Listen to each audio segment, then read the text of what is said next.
1959 में दो American scientist Robert noise और जैक किल्बी ने कुछ ऐसा इन्वेंट किया जो कि पूरी दुनिया को हमेशा के लिए बदल के रखने वाला था, और वो था एक ट्रांजिस्टर। पहले कंप्यूटर्स को ऑपरेट करने के लिए बहुत ज्यादा वायर्स का यूज होता था, पर ट्रांजिस्टर्स ने ये सारे कॉम्प्लेक्स वायर नेटवर्क्स को रिप्लेस कर दिया। जैसे हम लोग अपने घर में लाइट या फिर फैंस को ऑन या फिर ऑफ करने के लिए एक स्विच का यूज करते हैं, एक ट्रांजिस्टर बिल्कुल वैसे ही काम करता है, पर साइज में ये हमारे नाखून से भी ज्यादा छोटा होता है। ट्रांजिस्टर्स के बनने के कुछ सालों बाद कुछ इंजीनियर्स को ये आइडिया आया कि उन्हें बहुत सारे ट्रांजिस्टर्स को मिला के एक छोटे से सर्किट में बदल दिया जाए, और ये सर्किट का बेस बनाने के लिए उन्होंने सिलिकॉन का यूज किया। पर सिलिकॉन अकेले इलेक्ट्रिसिटी को पास नहीं होने देता, लेकिन अगर उसमें फास्फोरस मिला दिया जाए तो एक सेमीकंडक्टर बन जाता है। और इंजीनियर्स को कुछ ऐसा ही मटेरियल चाहिए था जो इलेक्ट्रिसिटी के फ्लो को कंट्रोल कर सके, और सेमीकंडक्टर बहुत अच्छे से ये काम कर रहा था, क्योंकि एक सेमीकंडक्टर ना ही इलेक्ट्रिसिटी को पूरी तरह से पास होने देता है और ना ही उसको पूरी तरह से ब्लॉक करता है। और ये सेमीकंडक्टर के इन्वेंशन ने हमारी पूरी दुनिया को हमेशा के लिए बदल के रख दिया। सेमीकंडक्टर इलेक्ट्रिसिटी को अलाउ और ब्लॉक कर सकता है, जो कि 1 और 0 को रिप्रेजेंट करता है।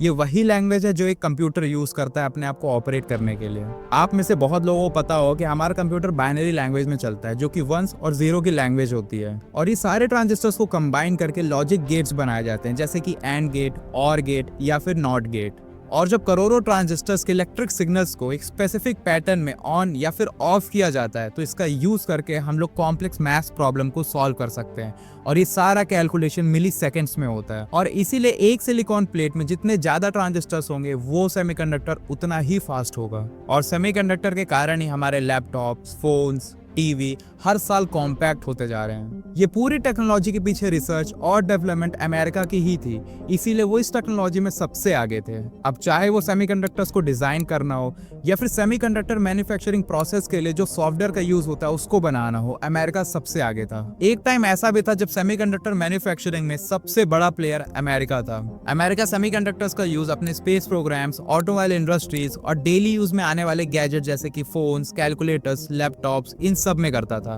पर यह टेक्नोलॉजी का यूज एक ऐसी चीज के लिए हो रहा था जो अमेरिका को सबसे ज्यादा पावरफुल बना रहा था, और वो है highly advanced and sophisticated weapons.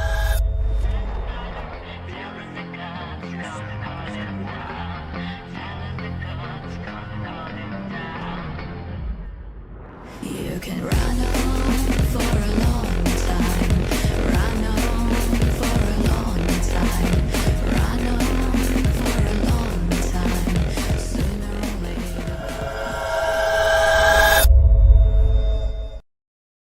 जिस फैक्ट्री में सेमीकंडक्टर को मैन्युफैक्चर किया जाता है उसको सेमीकंडक्टर फैब्रिकेशन प्लांट कहते हैं, और शॉर्ट में हम लोग उसको फैब्स बुलाते हैं। इन फैब्स को मेंटेन करने का प्रोसेस बहुत ज्यादा कॉम्प्लेक्स और उतना ही एक्सपेंसिव होता है। इन फैब्स को मेंटेन रखने के लिए अमेरिका हर साल बिलियंस ऑफ डॉलर्स खर्च करता है। जैसे अमेरिका अपने सेमीकंडक्टर को खुद मैन्युफैक्चर कर रहा था, वैसे कई सारे देश ये सेमीकंडक्टर को खुद मैन्युफैक्चर करना चाह रहे थे। पर असली कॉम्पिटिशन सेमीकंडक्टर को मैन्युफैक्चर करने का नहीं, बल्कि उनके साइज को छोटा करने का है। अमेरिका के पास फर्स्ट मूवर एडवांटेज था, और क्योंकि अमेरिका के साइंटिस्ट ने 40 से 50 साल की रिसर्च ऑलरेडी कर ली थी सेमीकंडक्टर्स पे, तो वो सबसे ज्यादा एडवांस और छोटे चिपसेट को मैन्युफैक्चर कर रहे थे। अब ये टाइम था 1970s का, और एक बहुत छोटा सा देश ताइवान, जिसको हमेशा डर रहता था कि चाइना उन पे कभी भी अटैक कर सकता है, क्योंकि चाइना हमेशा ताइवान को अपना पार्ट मानता रहा है। ताइवान को कुछ ऐसा चाहिए था जो वो चाइना के अगेंस्ट यूज कर सके अगर चाइना उन पे अटैक कर दे। तो उस टाइम भी गवर्नमेंट को ये चीज रियलाइज हुई कि ताइवान के जो सुपर स्किल्ड इंजीनियर्स हैं वो ताइवान को छोड़ के यूएस शिफ्ट हो रहे हैं, क्योंकि वहां पे ज्यादा अच्छी जॉब अपॉर्चुनिटीज और एजुकेशन अपॉर्चुनिटीज मिल रही थी। तो ताइवान ने अपने सारे इंजीनियर्स को वापस बुलाने के लिए उनको अच्छे घर, अच्छी गाड़ी और अच्छी सैलरी ऑफर करी, पर बदले में सिर्फ एक चीज चाहिए थी कि वो यहाँ पे रहें और कंपनीज को बिल्ड करें। तो अब एक इंजीनियर के लिए इससे अच्छा ऑफर क्या हो सकता है, तो वो लोग आसानी से मान गए। इन सारे इंजीनियर्स के बीच में एक आदमी था, मॉरिस चैंग, और ये एक सेमीकंडक्टर इंजीनियर था जो अमेरिका की सेमीकंडक्टर कंपनीज में काम कर चुका था, और इसीलिए इसको बहुत अच्छे से पता था कि अमेरिका हर साल बिलियंस ऑफ डॉलर्स फैब्स में इन्वेस्ट करता है, और अमेरिका के पास इस प्रॉब्लम का कोई भी सॉल्यूशन नहीं था। मॉरिस चैंग का यहाँ पे दिमाग चला और उसने अमेरिका को ये बोला कि सेमीकंडक्टर बनाने के लिए जितने भी सॉफ्टवेयर्स और डिजाइन्स की जरूरत होती है आप मुझको वो दे दो और मैं ताइवान की गवर्नमेंट के साथ मिलके सेमीकंडक्टर को ताइवान में मैन्युफैक्चर करूंगा। इसका मतलब ये है कि ताइवान ना ही चिपसेट को डिजाइन करेगा ना ही उनको बनाने के लिए सॉफ्टवेयर्स में काम करेगा, वो बस फैब्स यूनिट पे काम करेंगे। ये आइडिया अमेरिका को बहुत ज्यादा पसंद आया क्योंकि फैब्स का प्रोसेस सबसे ज्यादा कॉम्प्लेक्स और एक्सपेंसिव होता था और अब क्योंकि ताइवान अमेरिका के लिए ये काम करने वाला था तो अमेरिका के हर साल बिलियंस ऑफ डॉलर सेव होंगे। अब मॉरिस चैंग ने ताइवानी गवर्नमेंट के साथ मिलकर एक कंपनी की शुरुआत की जिसका नाम था TSMC और TSMC को बनाने के लिए गवर्नमेंट ऑफ ताइवान ने बहुत ज्यादा पैसे इन्वेस्ट किए। अपने एक इंटरव्यूज में मॉरिस चैंग का ये कहना था कि गवर्नमेंट ऑफ ताइवान ने बहुत बड़े बड़े बिजनेसमैन को बुलाया और उनको बहुत ज्यादा फोर्स किया TSMC में इन्वेस्ट करने के लिए। अब ये सुन के आपको ये चीज तो क्लियर हो गई होगी कि ताइवान गवर्नमेंट कितना ज्यादा सीरियस थी सेमीकंडक्टर को मैन्युफैक्चर करने के लिए। ताइवान गवर्नमेंट का ये प्लान एकदम सही तरीके से काम करता है और आज की डेट में ताइवान दुनिया का सबसे बड़ा सेमीकंडक्टर मैन्युफैक्चरिंग हब है।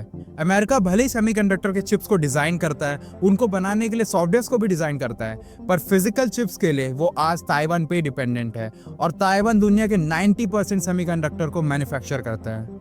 अब जैसे अमेरिका ताइवान पे डिपेंडेंट है फिजिकल चिप्स के लिए, वैसे बहुत सारी कंट्रीज आपस में इंटरडिपेंडेंट है। सेमीकंडक्टर मैन्युफैक्चरिंग का पूरा प्रोसेस यूनाइटेड किंगडम से शुरू होता है जहां पे सेमीकंडक्टर की आईपी कंपनीज ब्लूप्रिंट्स और चिप्स को डिजाइन करते हैं। फिर अमेरिका में फैबलेस कंपनीज एडवांस सॉफ्टवेयर को डिजाइन करते हैं जो सेमीकंडक्टर मैन्युफैक्चरिंग के प्रोसेस में यूज होता है। फिर ये डिजाइन्स को चेक करते हैं कि सेमीकंडक्टर मैन्युफैक्चरिंग के लिए ये सारे डिजाइन्स रेडी है या नहीं है। फिर नीदरलैंड में स्पेशल मशीन्स जैसे कि लिथोग्राफी इक्विपमेंट को बनाया जाता है जो चिप फैब्रिकेशन प्रोसेस का बहुत एसेंशियल टूल है। फिर जर्मनी से स्पेशल मटेरियल्स और केमिकल्स को लिया जाता है जो चिप्स बनाने के प्रोसेस में काम आता है। सेमीकंडक्टर का बेस बनाने के लिए सिलिकॉन को अलग अलग देशों से लिया जाता है और फिर इनको वेफर्स में प्रोसेस करते हैं।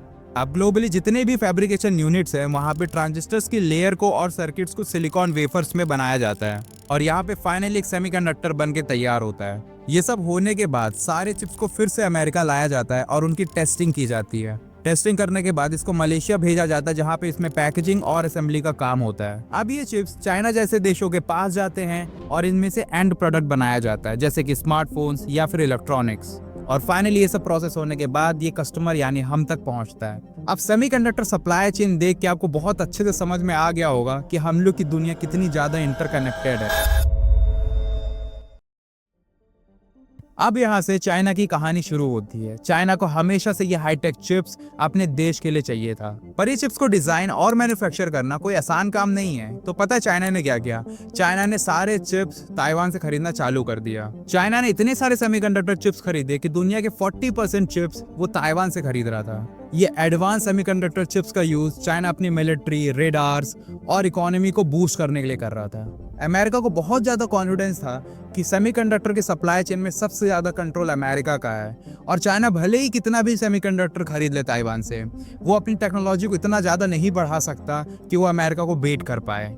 अब क्योंकि अमेरिका ने 50 से 60 साल का रिसर्च किया था सेमीकंडक्टर में, तो उनका कॉन्फिडेंट होना समझ में आता है। अब चाइना को ये बात बहुत अच्छे से समझ में आ चुकी थी कि अगर उनको अपनी आर्मी को और अपनी इकोनॉमी को टॉप में रखना है तो उनको सेमीकंडक्टर की मैन्युफैक्चरिंग खुद अपनी कंट्री में करनी पड़ेगी। पर खुद का सेमीकंडक्टर डिजाइन और सॉफ्टवेयर्स को बनाने के लिए कम से कम 40 से 50 साल लगेंगे, पर चाइना को ये सब बहुत जल्दी चाहिए था। तो उन्होंने सेमीकंडक्टर मैन्युफैक्चरिंग में यूज होने वाले सारे डिजाइन सॉफ्टवेयर्स को डायरेक्टली यूएसए की प्राइवेट कंपनी से खरीदना चालू कर दिया। चाइना को सॉफ्टवेयर और इक्विपमेंट चाहिए था, उन्होंने यूएसए से खरीद लिया। चाइना को डिजाइनिंग सॉफ्टवेयर चाहिए था, उन्होंने ये भी अमेरिका से खरीद लिया।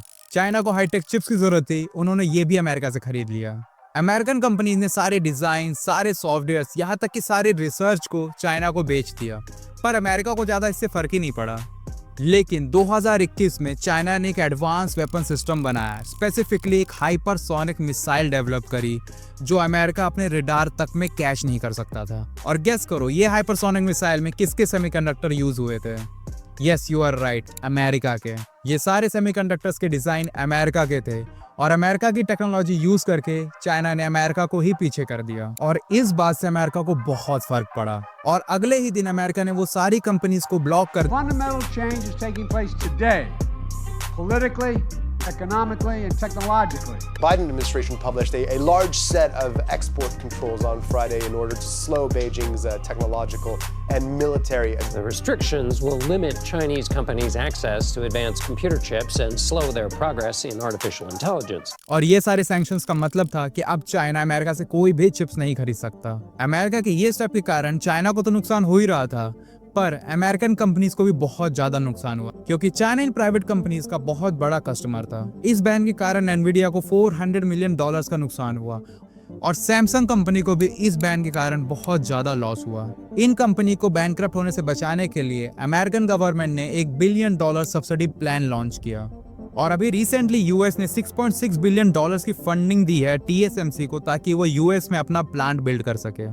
और अब सब देशों को पता चल चुका था कि सेमीकंडक्टर कितना ज्यादा इंपॉर्टेंट है, इसीलिए बहुत सारे कंट्रीज बिलियंस ऑफ डॉलर्स इस सेमीकंडक्टर में इन्वेस्ट कर रहे हैं। चाइना गवर्नमेंट ने सेमीकंडक्टर प्लांट को सेटअप करने के लिए $200 बिलियन की सब्सिडी लॉन्च की है और जापान ने $43 बिलियन का सब्सिडी प्लान लॉन्च किया है। यूरोप गवर्नमेंट ने यूरोपियन चिप्स एक्ट निकाला है, जिसमें $167 बिलियन का बजट इंट्रोड्यूस किया गया है।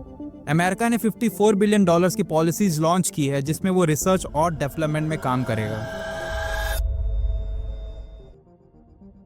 रिपोर्ट्स के हिसाब से इंडिया 2030 तक थर्ड लार्जेस्ट ऑटोमोबाइल इंडस्ट्री बन जाएगा और हमारे प्रधानमंत्री नरेंद्र मोदी का टारगेट है कि 2030 तक इंडिया की इलेक्ट्रॉनिक इंडस्ट्री को $5 बिलियन का बनाना है। अब ऑटोमोबाइल इंडस्ट्री और इलेक्ट्रॉनिक इंडस्ट्री, इन दोनों को सेमीकंडक्टर की बहुत ज्यादा जरूरत होती है। एक सेमीकंडक्टर का चिपसेट डिफरेंट साइजेस में अवेलेबल है, अलग अलग साइज अलग अलग इलेक्ट्रॉनिक कंपोनेंट्स में यूज होते हैं और एक सेमीकंडक्टर साइज में जितना ज्यादा छोटा होता है, उसको बनाने का प्रोसेस उतना ही कॉम्प्लेक्स और एक्सपेंसिव होता है। इसीलिए इंडिया आज की डेट में 28 नैनोमीटर के चिपसेट में फोकस कर रहा है। ये चिपसेट कार्स, रेफ्रिजरेटर्स और डेली यूज करने वाले इलेक्ट्रॉनिक गैजेट्स में यूज होता है।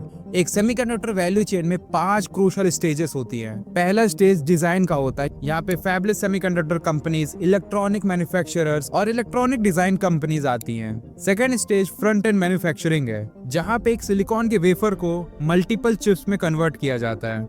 इस सेगमेंट में फाउंड्रीज कंपनीज, कैपेटिव फैक्ट्रीज और आईडीएम्स आते हैं। The third stage is back and manufacturing. इस स्टेज में मल्टीपल सेमीकंडक्टर्स को सर्किट बोर्ड में माउंट किया जाता है और इस सेगमेंट में outsource semiconductor assemblies and testing companies आती है, जिनको हम ओसेट्स बोलते हैं।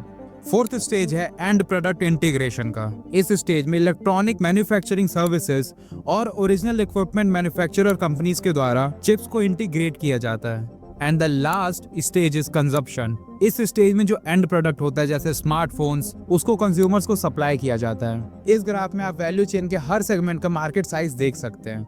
गवर्नमेंट ऑफ इंडिया ये बहुत अच्छे से समझ चुकी है कि सेमीकंडक्टर मैन्युफैक्चरिंग कितना इंपॉर्टेंट है और इसी के लिए गवर्नमेंट ऑफ इंडिया ने इंडियन सेमीकंडक्टर मिशन को लॉन्च किया है और ये पूरे मिशन के लिए गवर्नमेंट ने 76,000 करोड़ का बजट बनाया है। इस मिशन के पीछे गवर्नमेंट ऑफ इंडिया का एक ही विजन है कि इंडिया को सेमीकंडक्टर मैन्युफैक्चरिंग हब बनाया जाए। इंडियन सेमीकंडक्टर मिशन के अंडर गवर्नमेंट 3 कैटेगरीज में प्राइवेट कंपनीज को 50% फिस्कल सपोर्ट दे रही है। First is semiconductor fabrication unit को इंस्टॉल करने के लिए। सेकेंड कैटेगरी में गवर्नमेंट डिस्प्ले यूनिट्स को स्टैब्लिश करने के लिए 50% फिस्कल सपोर्ट दे रही है और थर्ड कैटेगरी में गवर्नमेंट चाहती है कि प्राइवेट कंपनीज इंडिया में ओसेट प्लांट्स को इंस्टॉल करें और कंपाउंड सेमीकंडक्टर को डेवलप करें। आज की डेट में ग्लोबली TSMC को और सैमसंग को सेमीकंडक्टर मैन्युफैक्चरिंग में कोई पीछे नहीं कर सकता, क्योंकि ये कंपनीज ऑलरेडी 3 नैनोमीटर जितना छोटा सेमीकंडक्टर डेवलप और डिजाइन कर रही हैं। और सेमीकंडक्टर एक ऐसा सेक्टर है जहां पे मैन्युफैक्चरिंग प्लांट को लगाना और इंस्टॉल करना बहुत ज्यादा कॉस्ट इफेक्टिव होता है।